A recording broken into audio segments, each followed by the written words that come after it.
So you just answered the question of our friend earlier who was talking about being born into physical experience. Here you are now addressing things that don't feel good while you address them. And the answer to her question, what to do next, just turn your attention back toward what feels better. But why would you not do that? Can you speak to the practical nature of humans and why? In other words, do you have to travel to withdraw your attention? First, let us ask you a series of questions. Do you mind? Okay, no, sure.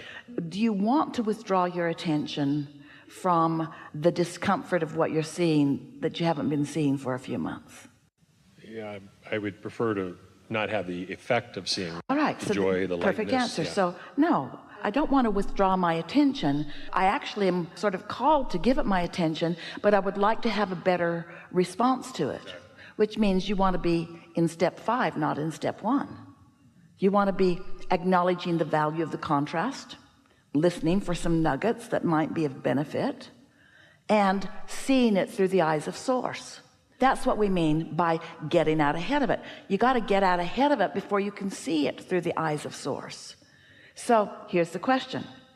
Can you be in your body? Yes. Can you be back in this nation with all of this information coming to you, not at you, but to you?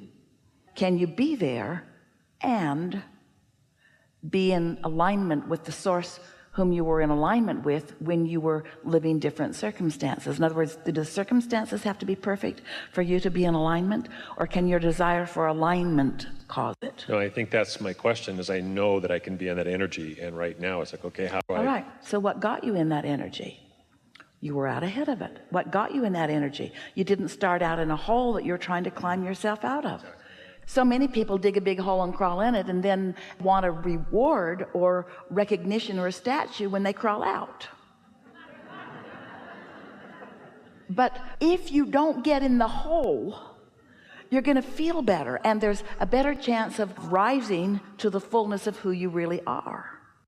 So is staying out of the hole related for me to daydreaming and being clear on the desires? Because it feels like accidentally the conditions have taken. What it is, it's related to how much momentum you get going before you approach the hole. If you're tuned in, tapped in, turned on, and you've been basking, that's the reason that trip seems so appealing to you, and you get yourself all tuned in, you are more reluctant to even approach the hole, and not very likely to fall into it because you're out ahead of it. Doesn't that make sense? That's exactly what it feels like. So this is our remedy. Okay. More chocolate. For sure. Okay. More daydreaming for the pleasure of the daydream, which means more tuning to source energy. What we really want to emphasize, and it seems a little odd that we even have to explain it, and yet we understand why we do. Connection to source and the momentum of that is like an atomic bomb in comparison to the biggest energy on the other side, which is like a firecracker. Really, when you get tilted this way, when you start daydreaming this way, when you get out ahead of it, when you're doing more of that, the momentum of that, this is why we were making the comparison of your world spinning in its orbit. As brilliant as humanity is, you have not managed to scrape enough dirt together to launch another planet into orbit. There is a power in that consciousness that you have constant access to. Think about the details of a daydream or the premise of a daydream. So first of all, you're dreaming it, and stay with us that it came up out of your vortex.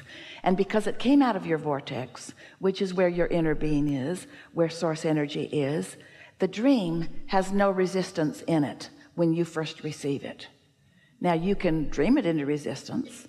You can try to break the limb off the golden tree. You can introduce resistance to it, but if you don't, then you allow the power of that to inspire you to more and more and more and more. So we're wanting to find ways to explain to you the comparative or relative difference between being under the influence of source energy and being under the influence of the stream of consciousness that man has been offering. We're doing a sales job here to make it feel productive to you, to want to align with that. But in the same moment of trying to entice you into that kind of productivity, we defeat our own purpose in the sense, because then it sounds like we're trying to make productivity and winning the name of the game, and that isn't what it is at all. It's coming into your own power where you can feel the fullness of who you are. That's the closest feeling I have to that is traveling with the belief that everything is always working out for me. And it is. And having unimaginable things show up out of nothing to help me on my way. And is that analogous to things in the vortex that you can't identify, that once they come together, you recognize it as your creation, but you couldn't have put it together in your own mind, so you couldn't have thought it into place, but you could receive it into place. This is the piece, isn't it? It is. And so the intention coming back here is knowing that I can live in that sense of alignment regardless of what's going on conditionally around me. And we think a very quick route to that would be to just ask yourself often as it's unfolding and you're wondering about one thing or another, just stop for a moment and ask yourself, am I thinking a thought or am I receiving a thought? Or am I thinking a thought of what people are thinking about who are not under the influence, or am I thinking a thought about those who are under the influence? In other words, it's not just am I thinking or receiving, it's now I'm thinking a thought about what they're thinking, but where are they coming from as they projected the thought to which I am now responding?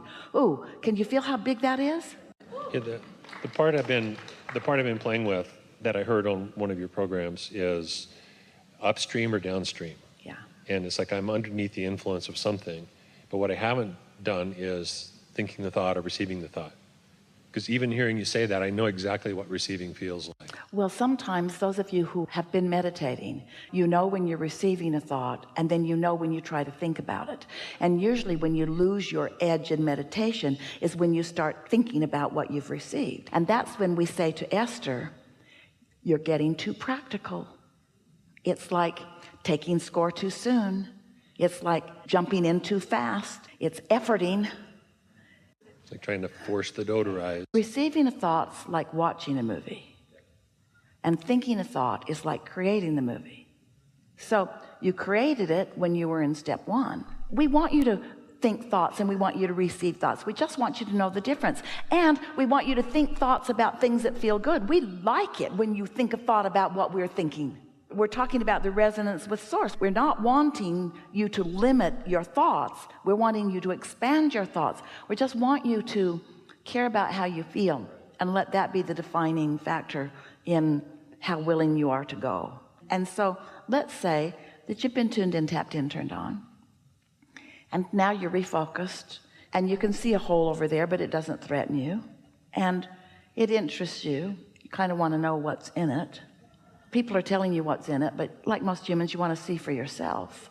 And your inner being knows what's in it, and your inner being knows that there's nothing in that hole that you want. So your inner being is calling you over here, but it's over there. Your inner being's calling you over here. Well, if you care about the way you feel, so you're moving toward what you want, which is away from what you don't want. But sometimes your curiosity about what's over there will get you hovering pretty close to it. And the more interested you are in what's in the hole, the more likely you are to fall into it. It's just the way law of attraction.